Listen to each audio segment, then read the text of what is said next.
अस्सलाम वालेकुम class. I hope आप सबको आवाज़ आ रही होगी क्योंकि ये हमारा जूम सेशन है। और आज से हम चैप्टर पढ़ने जा रहे हैं, वो है जी जेंडर एंड बिहेवियर। और ये यूनिट नंबर 5 है। इससे पहले आप लोगों के यूनिट जो हैं 4 कंप्लीट हो चुके हैं।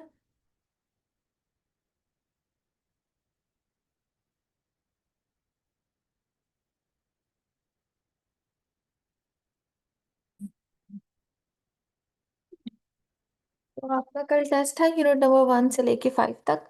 और आज यूनिट नंबर 5 जो है वो भी हम कंप्लीट कर लेंगे। और सर सलमान कल आपको ओवरव्यू करेंगे फॉर ड्यूरिंग द टेस्ट, और टेस्ट आपका सोक्रेटिव भी होगा जो कि है ऑनलाइन बेस्ड हमारा। और सॉफ्टवेयर हम जो यूज़ करें वो सोक्रेटिव है। तो एज अ स्टूडेंट आप लॉग इन करना है और आपको सामने आपका क्विज शो हो जाएगा।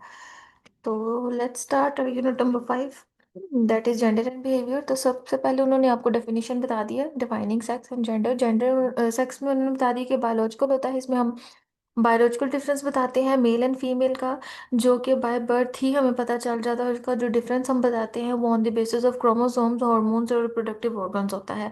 तो refers to sex refers to the biological difference between males and females, such as chromosomes, XXXY hormones, and reproductive organs. These differences are natural and determined at birth. Simple as it. Next उन्होंने हमें बता दिया जी कि mail और female जो differentiate करती हैं हम उनके रोल्स और बिहेवियर्स और जेंडर को, तो वो हम सोशल और कल्चरल बेसिस की वजह से करते हैं। तो gender refers to the roles, behaviours, expectations and identities that society assign to male and females. अब उन्होंने बता दिया है कि बाय बर्थ तो हमने डिफरेंशिएट कर दिया कि ये मेल है ये फीमेल है on the basis of their presence attributes. तो अब हमने जो जेंडर है, मतलब जो हमने सोशल और कल्चरल बेसिस पे मेल और फीमेल का जो जेंडर मतलब रोल है उसको हमने डिफरेंशिएट करना है कि ये मेल है और इसके ये काम है और ये फीमेल है और इसके ये काम है। तो वो हम किस तरह से हम उसको असाइन करते हैं जब हमें आइडेंटिटी मिलती है किसमें, सोसाइटीज में। ठीक है, it shaped by the cultural believes, traditions and social practices. अब ये किस तरह से हमें रोल्स असाइन होते हैं being human in a society और कम्युनिटीज। अब हम डिफरेंट कम्युनिटी से बिलोंग करते हैं, डिफरेंट सोसाइटीज में रहते हैं और डिफरेंट कल्चरल हमारे बिलीव्स होते हैं, हमारी वैल्यूज, हमारे एथिक्स, सब कुछ डिफरेंट डिफरेंट होता है। तो जिस तरह से हमारी अपब्रिंगिंग होती है हमारी कल्चरल वैल्यूज एंड बिलीव्स की बेसिस पे, उसी तरह से हमारे रोल्स हैं, जो जेंडर का एक रोल होता है या हमारे बिहेवियर्स होते हैं वो डिफाइंड होते हैं। सिंपल टर्म्स में नीचे आपको हाईलाइटेड फॉर्म में दो चीज़ें मिल जाएंगी जिसकी बेसिस पे आप अंदाज़ा लगा सकते हैं कि किस तरह से उसको सिंपली उन्होंने डिफाइन किया है। कि सेक्स का क्या मतलब बता दिया कि बायोलॉजिकल डिफरेंसेस हम बता देते हैं कि वेदर इट इज़ मेल और फीमेल बॉडी टाइप की वजह से। ठीक है, मैस्कुलाइन है तो उसमें आपको बता दिया जाता है कि जी मेल जो होते हैं वो स्ट्रांग होते हैं और मैस्कुलाइन होते हैं, उनकी बॉडी शॉडी होती है। और जो फीमेल्स होती हैं वो थोड़ी वीक होती हैं। इस तरह से ये भी हम आगे जाके पढ़ेंगे। ठीक है, तो यहाँ पे हाईलाइटेड फॉर्म में आपको दो चीज़ें मैंने बता दी हैं, sex is equal to biology और body, and gender is equal to society and roles and behaviours. तो इस वाली जो पैराग्राफ है इसमें हमने सिंपल यही पढ़ा है। नेक्स्ट हमारे पास आ जाता है जी gender. Gender determines what is expected, allowed and values in a women और man within a society. अब जो जेंडर है वो हमें क्या बताता है जी, कि क्या चीज़ें एक्सपेक्ट की जाती हैं, सोसाइटी हमसे क्या चीज़ें एक्सपेक्ट करती है और क्या चीज़ें हमें अलाउड है। और क्या हमें as a being a man और वो मैन हमें कौन कौन सी चीज़ें, हमारी कौन कौन सी वैल्यूज़ हैं, कौन कौन से हमारी बिलीव्स हैं विद इन अ सोसाइटी, उस सोसाइटी में रहते हुए। अब कुछ लोग कम्युनिटीज़ में रहते हैं जहाँ पे इतने कोई values and believes and rules and regulations नहीं होते, तो हम उसी के अकॉर्डिंगली अपनी जो है ना डेली लाइफ एक्टिविटीज या उस तरह की चीजें करते हैं। लेकिन कुछ हमारे पास ऐसी सोसाइटीज आती हैं जिनके रूल्स एंड रेगुलेशंस होते हैं और जहाँ पे रहने के लिए हमें उन रूल्स एंड रेगुलेशंस को फॉलो करना जरूरी होते हैं। सेम ही एज इट इज ऐसे ही है कि जब मेल एंड फीमेल्स के रोल्स डिफाइंड होते हैं बीइंग इन अ ट्रेडिशन और बीइंग इन अ कल्चर, जो हम शुरू से हमारे बावजदाद से चलते आ रहे हैं, और उन चीज़ों को फॉलो करना हमारे लिए एक ना एक मतलब ज़रूरी होता है। और उन्हीं बेसिस पे हमारी फिर आइडेंटिटी और हमारी रोल जो होते हैं ना वो डिफाइंड होते हैं। जैसे कि कुछ मतलब पुराने ज़माने के रूल्स हैं कि जो मैन है वही काम करेगा बाहर जाके और वही खाना जो है वो प्रोवाइड करेगा और अपनी फैमिली का ख्याल रखेगा। तो इस तरह से डिफाइन किया जाता है। फीमेल्स को हमेशा पुराने ज़माने में घर के अंदर ही रखा जाता था कि आपने सिर्फ घर के अंदर ही रहना, घर से बाहर आप नहीं जा सकते, घर में रह के जितने भी काम है बीइंग अ फीमेल वही सब वो सारे आपने ही करने हैं। तो जेंडर की डिफाइन जो उन्होंने किया वो इस तरह से हम डिटरमिन कर सकते, it is considered a social construct meaning it is created and shaped by the cultural norms believes and practices rather than the biology. अब उन्होंने बता दिया कि ये इन चीज़ों की बेसिस पे जो है उसका जो जेंडर की डिफाइन जो उसको करते हैं, उसकी करेक्टरिस्टिक्स को हम डिफाइन करते हैं, वो इन्हीं बेसिस पर करते हैं, हम देन बायोलॉजी की ऊपर नहीं जाते। जेंडर स्टीरियोटाइप क्या होते हैं जी? हमारे पास gender stereotypes of over simplified and fixed beliefs about the characteristics, roles, behaviors of males and females. These generalization often ignore individual and may lead to unfair judgment and discrimination. Obviously ये मैं अभी बात कर चुकी हूँ कि पहले ज़माने पे ये था कि पहले यही चलता आ रहा था कि जो मैन है उसी ने खाना मतलब कमाना है, वही फाइनेंशियली सपोर्ट कर सकता है अपनी फैमिली को, और औरतों का काम सिर्फ ये है कि वो घर पे रहेंगी, अपने बच्चों का ख्याल रखेंगी और अपनी फैमिली को सपोर्ट करेंगे, वही ये सब चीजें करती है। तो ये वहाँ पर क्या आ जाती है, वहाँ पर जेंडर स्टेरियोटाइप्स आ जाते हैं जो कि हमारे कल्चरल नॉर्म्स और वैल्यूज एंड ट्रेडिशन इन चीज़ों की बेसिस पे बनाए जाते हैं, और इसकी वजह से क्या होता है, हो जाता है कि एक अनफेयर जजमेंट और अनफेयर मतलब एक आप उसको कह सकते हैं कि हम ना मतलब ये राइट्स जो है ना जो एक इंसान के होने चाहिए उसको हम ना एक साइड पे रख देते हैं, और जो स्टेरियोटाइप्स होते हैं हम उन पे बिलीव करके जनरेशन टू जनरेशन उसी चीज़ को चला रहे होते हैं। तो ये डिस्क्रिमिनेशन हो जाती है एक मेल और फीमेल के बीच में। तो सिंपल इसको भी सिंप्लीफाइड कर दिया गया कि जेंडर का मतलब क्या है कि what society expect from males and females as being a gender, कोई भी है मेल एंड फीमेल। तो बीइंग अ मेल सोसाइटी आपसे क्या एक्सपेक्ट करती है, और बीइंग अ गर्ल फीमेल्स या सोसाइटी आपसे क्या एक्सपेक्ट करती है, और इसमें कुछ स्टीरियोटाइप्स भी आ जाते हैं जिसमें फिक्स आइडियाज और बिलीव्स हो जाते हैं कि मेल्स को यही काम करना है, मेल्स ऐसे ही होते हैं, और फीमेल्स को इस तरह काम करना है, फीमेल्स ऐसी ही होती हैं। तो इसमें बता दिया है फॉर एग्जांपल जैसे males are strong and girls are emotions, तो इस तरह से उन्होंने डिस्क्राइब कर दिया। नेक्स्ट हमारे पास आ जाता है जो जेंडर स्टीरियोटाइप या जनरलाइज्ड व्यू परसेप्शन। वो ये कि हम किसी के लिए कोई परसेप्शन बना लेते हैं और उसकी करेक्टरिस्टिक्स की बेसिस पे हम उसको जनरलाइज कर देते हैं कि ये ऐसे है तो ये चीज़ ऐसे ही होगी। तो जैसे हम कहते हैं कि कुछ मतलब ये तो ऐसा ही होगा, ये तो हमेशा ऐसा ही करता है, तो हम जजमेंट पास कर देते हैं कुछ सिर्फ एट्रीब्यूट्स की वजह से, हम अपना परसेप्शन उसके लिए इस तरह से बना देते हैं। नेक्स्ट हमारे पास आ जाता है जो जेंडर स्टीरियोटाइप क्या वो होता है, वो पॉजिटिव भी हो सकता है और नेगेटिव। अब कुछ ऐसी चीज़ें होती हैं, कुछ स्टीरियोटाइप्स ऐसे होते हैं जो पॉजिटिव होते हैं कि किसी के लिए हम कुछ अच्छी चीज़ सोच लेते हैं, तो वो हम ना मतलब किसी को देख के कुछ ऐसे स्टीरियोटाइप बना लेते हैं कि ये ऐसा है तो ये ऐसा ही होगा इन अ गुड वे। और कुछ ऐसे स्टीरियोटाइप्स होते हैं जो कि गलत होते हैं और वो भी हम इस तरह से बना लेते हैं कि नहीं ये तो ऐसा ही है, ये तो इस तरह से ही करता है, ये तो ये हमेशा ऐसे ही करता है, तो वो हम जनरलाइज कर देते हैं उस चीज़ को। इसकी एग्जाम्पल जो है वो नीचे दी गई है, जैसे कि ऑल वुमेन्स आर केयरिंग। अब ये हम पॉजिटिव एटीट्यूड में भी ले स्टेरियोटाइप में भी ले सकते हैं कि जितनी भी औरतें हैं वो हमेशा केयरिंग ही होती हैं। तो ये स्टेरियोटाइप्स ही बना दिए कि जिसमें हम बोल सकते हैं कि कुछ मतलब अच्छे स्टेरियोटाइप्स भी हैं, कुछ गलत भी हैं। अब जैसे कि एक गलत स्टेरियोटाइप ये भी हो सकता है कि मर्द रो नहीं सकते या मर्द को दर्द नहीं होता, ये नेगेटिव स्टेरियोटाइप ही हो गया ना। क्यों, क्या वो इंसान नहीं है? मर्द इंसान नहीं है, मर्द क्यों नहीं रो सकता? ये तो इमोशन है, ये नेचुरल इमोशन है जो कि कभी भी बाहर आ सकता है, इसको हम ऐसे जनरलाइज नहीं कर सकते हैं कि मर्द है तो वो रो नहीं सकता, ठीक है। तो ये इसमें सिंपल आपको नेगेटिव एंड पॉजिटिव स्टेरियोटाइप का बता दिया गया है कि all womens are caring and all mens are strong, इस तरह से बता दिया इन्होंने। यहाँ पे भी मैंने आपको हाईलाइट कर दी हैं चीज़ें जिसमें बता दिया कि स्टेरियोटाइप्स क्या होते हैं, जनरल आइडियाज होते हैं about a group of people, और ये ऑफन इनकरेक्ट होते हैं, ठीक है।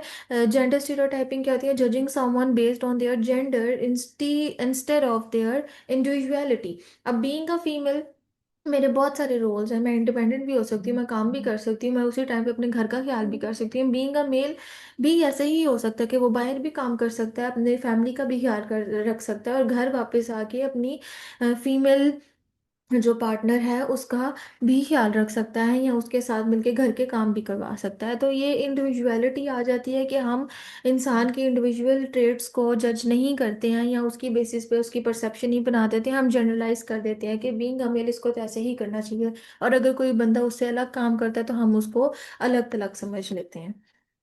नेक्स्ट हमारे पास आ जाता है कि जो फीमेल स्टीरियोटाइप्स क्या है, इसमें सिर्फ ये बता दिया गया है कि रोल्स के स्टीरियोटाइप क्या था कि फीमेल्स का एक रोल डिफाइन कर दिया गया था कि जो औरतें हैं वो वो शादी करेंगी और सब बच्चे पैदा करेंगी, और बच्चे पैदा करके बस उनका ख्याल रखेंगी, अपनी अपने घर वालों का ही ख्याल रख सकती हैं, और घर से बाहर नहीं जाएंगी, मतलब सिर्फ बच्चे अपने बच्चों का ख्याल रखेंगी। और उनका जो ये आगे जैसे मेल स्टीरियोटाइप बता दिया कि वही अपनी फाइनेंशियली प्रोवाइडर है, वो अपनी फैमिली का, और वो अपने घर वालों को कमा के देगा और घर वालों का ख्याल रखेगा। और फीमेल्स को क्या कह दिया जी गया है कि वो शादी करेंगे और वो बच्चे पैदा करेंगी, मतलब उसको एक घर की जिम्मेदारी दे दी गई है। लेकिन आजकल के दौर में ऐसे नहीं है, मर्द और जो औरत है वो दोनों मिलके काम करती हैं। मैंने देखा है कुछ ऐसी औरतें होती हैं कि वो बाहर जाकर घर मतलब जॉब भी करती हैं और वापस घर आके अपना घर का ख्याल भी रखती हैं, और इसी तरह मर्द भी हैं जो जॉब पे जाते हैं और वापस घर आके अपने घर का काम करते हैं। लाइक जैसे कुछ फैमिलीज ऐसी होती है जिसमें फीमेल पर्सन नहीं होती है एक्सेप्ट देयर मदर, तो उसमें जो लड़के होते हैं वो घर का काम भी कर रहे होते हैं, अपनी माँ बाप के साथ घर का काम भी करवा रहे होते हैं। तो इसमें हमें जेंडर डिस्क्रिमिनेशन नहीं करना चाहिए, क्योंकि ऐसे जो फीमेल होती हैं उन पे भी इमोशनल इम्पैक्ट पड़ता है। और जैसे लड़के हैं, और अगर हम उनको भी ये बता दें कि नहीं, तो वो बचपन से ही उनमें ये बातें डाल दी जाती हैं कि तुम मर्द हो, तुमने बड़े होकर कमाना है, तुमने अपनी लाइक माँ बाप को कमा के खिलाना है, फिर जब शादी हो जाएगी तो तुमने अपनी बीवी बच्चों को कमा के खिलाना है। मतलब मेल पे एक चीज ना तोहमत लगा दी जाती है कि बस तुम ही ने ये काम करना है, तो वो क्या बन जाता है, वापस एक स्टीरियोटाइप बन जाता है जो कि पुराने वक्तों के लोगों उसी चीज को उसी एक मतलब जनरेशन समझे कि ये एक जनरेशनल ट्रॉमा बन जाता है कि जिसको वो लोग फॉलो कर रहे होते हैं। इसी तरह जेंडर स्टीरियोटाइप क्या है कि एकेडमिकली लड़कियों को कह दिया जाता है जी कि अगर वो अचीवमेंट कर रही हैं, मगर अगर वो कोई चीज़ मतलब अचीव कर रही हैं या वो सक्सेसफुल हो रही हैं, तो उनके पीछे ये एक स्टीरियोटाइप लगा दिया कि लड़कियां तो हार्ड वर्क होती हैं इसलिए इसने ये चीज़ अचीव की है। मतलब ये नहीं है कि उसकी कोई इंडिविजुअलिटी नहीं बताई कि इसने मेहनत की है या बीइंग अ गर्ल इसने ये सब चीज़ें की हैं, लेकिन वो एक स्टिग्मा बना दिया कि गया है कि सबको जनरलाइज कर दिया गया कि अगर कोई भी एक लड़की भी अगर सक्सेसफुल हो रही है तो वो बता दे लड़कियां तो हार्ड वर्क होती है ना, इसलिए वो हार्ड वर्क करती हैं तो उन्होंने ये चीजें मतलब अचीव किया। और लड़कों को क्या कह दिया दिया जाता है जी कि वो नेचुरली गिफ्टेड, अगर कोई लड़का सक्सेसफुल हो रहा है, उसने जॉब की है, उसको अच्छी जॉब मिल गई है, वो अच्छे पैसे कमा रहा है, उसने अपनी फैमिली को ग्रो किया है, फाइनेंशियली वो बहुत ज़्यादा स्टेबल है, तो वो कह दिया जाता है कि जी ये तो नेचुरली गिफ्टेड है, ये तो ऐसे ही है। इसी तरह मतलब अगर हम नेगेटिव वे में भी लें तो ये भी कुछ स्टेरियोटाइप्स होते हैं कि अगर कोई लड़का है वो पढ़ाई में अच्छा नहीं होता है तो उसको कह दिया जाता है कि ये जी ये तो लेजी है, ये तो वीक है। मतलब इस तरह से ना उन लड़कों को जनरलाइज कर दिया जाता है। इसी तरह लड़कियों को भी कि ये इस काबिल नहीं है, ये पढ़े लिखे या ये पढ़ नहीं सकती हैं, तो इस तरह से ना हम जेंडर डिस्क्रिमिनेशन करना शुरू कर देते हैं। अब जो बात पहले मैंने कही थी कि कुछ चीज़ें होती हैं जो कि हमारी जेंडर पे, हमारे रोल्स पे या हमारे बिहेवियर्स पे उन चीज़ों का इफेक्ट होता है। बीइंग अ रोल, जो जेंडर होता है मतलब मेल या फीमेल, और उनके जो रोल्स होती हैं उनकी बेसिस पे उनके बिहेवियर पे क्या इफेक्ट होता है। फॉर एग्जाम्पल जैसे मेल्स है तो उनको कह दिया जाता है कि जो लड़के हैं वो रोते नहीं हैं।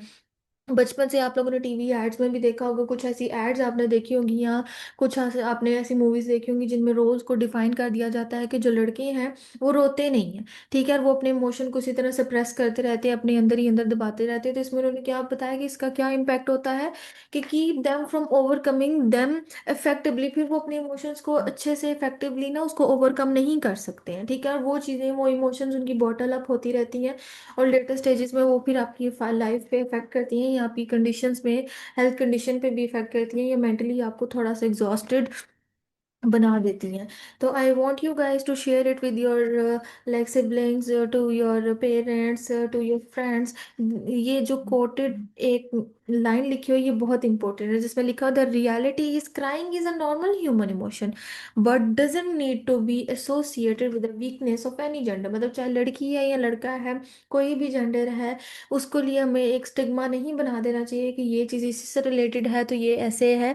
ये एक नेचुरल फिनोमेना है, नेचुरल प्रोसेस है जो कि सबके साथ होता है, तो हमें इसको एसोसिएट नहीं करना है किसी एक चीज के साथ, लेके ये चीज है तो इसके साथ यही होगी। फॉर एग्जाम्पल अगर मेल है तो लड़के रोते नहीं हैं, क्यों रो सकते हैं, क्योंकि एक नेचुरल प्रोसेस है और आपका पूरा पूरा हक है इस चीज पे।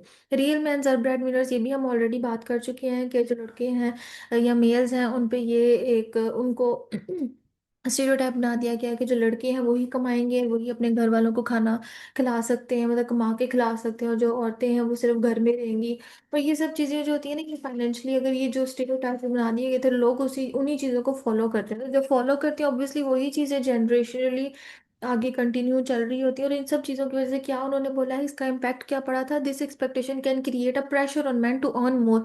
ऑब्वियसली ये एक प्रेशर बन जाता है ना फिर मर्दों के लिए कि वो कर रहा है, हर कोई कमा रहा है अपने घर वालों के, तो मुझे भी करना पड़ेगा, वो कर रहे हैं तो मुझे भी करना पड़ेगा। और इस चक्कर में क्या हो जाता है, उस पर्सन पे बहुत ज़्यादा प्रेशर पड़ जाता है कि मुझे और ज़्यादा से ज़्यादा पैसे कमाने हैं और मुझे अपनी फैमिली को हैप्पी दिखाना है, एक फाइनेंशियली स्टेबल स्ट्रॉन्ग फैमिली बनाना है। तो इस वजह से उसके अंदर स्ट्रेस डेवलप हो जाती है, इनसिक्योरिटीज डेवलप हो जाती हैं, और आपका रिलेशनशिप वो जो होता है वो ब्रेक हो सकता है।